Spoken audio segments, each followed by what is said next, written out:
TNN motazi tirori sawira vi lavumo hanzi pawakabva pamba wakati uchauya wane mota sezvakakonoka dzokafa uri mumota shoko parakasvika tikaita setkurota takaita hasha takatadza kupopota. Rest in peace zorora murugare wakaenda tikasara tisingafare kunzvimbo kwawakaenda kure asi ukasvikawo ikoko utirangarire. Rest in peace zorora murugare wakaenda tikasara tisingafare kunzvimbo kwawakaenda kure asi ukasvikawo ikoko utirangarire. Tese toziva Reji aive ari stubborn asi takarwadziwa zvichinzi afa necarbon. Anga asati akura aitove second born akaenda zina mwana here asi ndizvo here.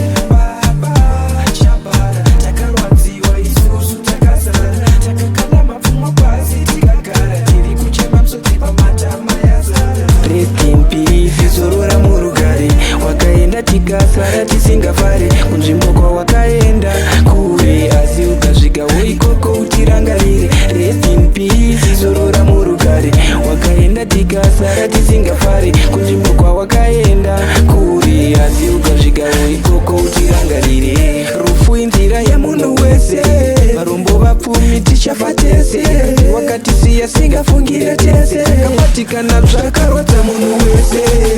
Wakati uchauya wane mota asi zvakakonoka dzokafa uri mumota shoko parakasvika takaita setikuruta takaita hasha asi takatadza kupopota.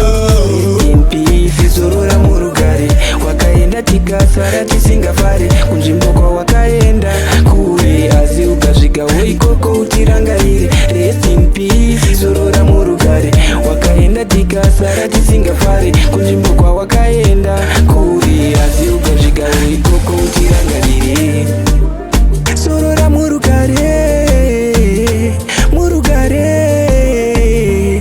RIP Regis Majanga.